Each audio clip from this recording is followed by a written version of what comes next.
Are you able to drink the chalice that I drink? 29th Sunday in ordinary time, 17th of October, reflection. My dear friends, we are in the journey. All this time we were in the journey towards Jerusalem with the Lord. So he was taking the disciples, we call that Hodos, a way to discipleship, a journey towards discipleship.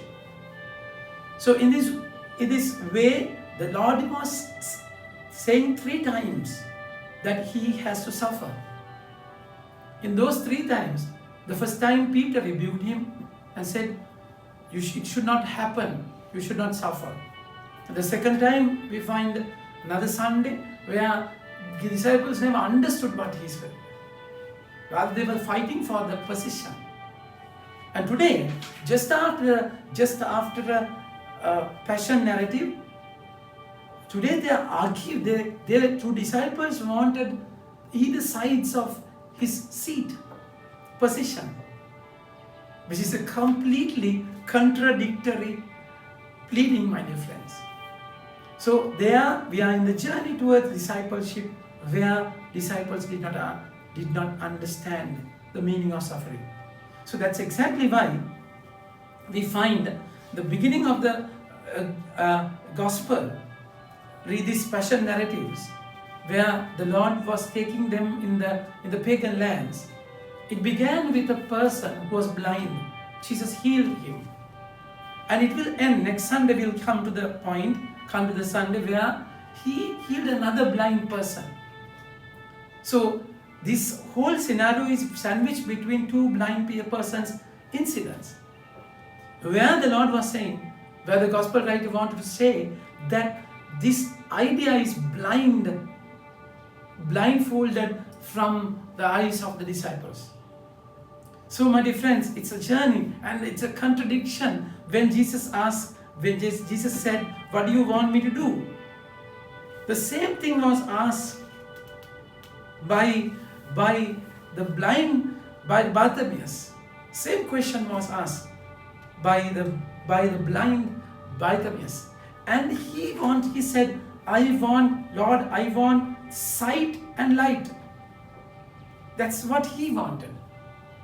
Rather, these disciples wanted 2 positions, to sit the right and the left side of Jesus when he was glorified. Of course, they were thinking, my dear friends, when Jesus was coming closer to Jerusalem. Now we are in the 29th Sunday. We have only 34 Sundays. 34th Sunday, Christ the King feast of Christ the King. Then of course Passion. So entering Jerusalem, so they are heading towards Jerusalem, where they thought, of course, the new David is going to go there. David's kingdom was in Jerusalem. So their greed for power was too much. And they never understood the meaning of it. And they come to the Lord and said, Teacher, we want you to do for us whatever we ask of you. And they command, isn't it? They command it. And according to Mark, it's the sons of Zebedee, John and James. James came to Jesus. But then, my dear friends, according to Matthew 20:20, we find mother of James and John. Her name is Salome. And we find her in the Gospel, Matthew 27:55 to 56. He was at the cross. And Mark 15:40, she was looking from afar, the same Salome. And Mark 16:1, she brought spices to the tomb. So this person, this woman, was important character. Important character. Most of the biblical scholars believe it was asked by this particular mother, Salome. And also, my dear friends, according to John chapter 19:25 to 26, it says, there was a Mary who was sister of Mother Mary. So if Salome is the sister of Mother Mary, James and John are the cousins of Jesus. So they come to the Lord with this greed for power. And the Lord is saying, you don't know what you're asking. You don't know even what you're asking. Are you able to drink the chalice that I drink? There is no credit without pain. There is no gain without pain. So for the glory we have to go through the cross. There's no other way. That is the way to discipleship, my dear friends. That's exactly the Lord was saying, where they could not fathom and understand. Then we asked, can you drink from my chalice? Chalice, of course, it's a very biblical symbol, where the chalice is a sharing of experience. And also, chalice denotes wrath and suffering.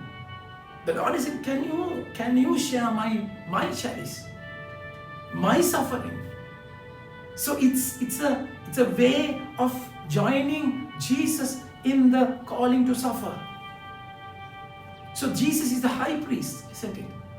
That's why high priest in the day of atonement, he goes to Yom Kippur, we call that, he goes to the Holy of Holies and sprinkle blood over the tabernacle and the people, which denotes the bridging the gap which created with sin. So this high priest is the prey also, is the sacrifice also. That's exactly what he's saying. It was the will of the Lord to crush him. He has put him to grief. When his soul makes an offering for guilt, he shall see his offsprings. He shall prolong his days. So it's a ransom. High priest become the priest, is the priest and also the prey. And also sacrifice. He was the lamb. That's exactly why when John says, John chapter 1, behold is the Lamb of God. Behold the Lamb of God. So Jesus became that lamb, that high priest, went to the Holy of Holies, and he became the lamb. With the blood of the lamb, the sin was ransomed. So the Lord is saying, are you ready to drink from that cup? Pain has power, and suffering is a calling to discipleship. There is no other way. Whenever we suffer for Jesus, we drink from his cup. And that pain is salvific. It has salvific power. But then we all do misunderstand, my dear friends. Disciples answer, yes, Lord, we can. Yes, we can. We are able. And it has an arrogant overconfidence. They're so confident. Can you remember the rich young man? The Lord said, with man it is impossible, but not with God. For all things are possible with God. It's not they are going to do. That's exactly why the second reading says, we have a high priest,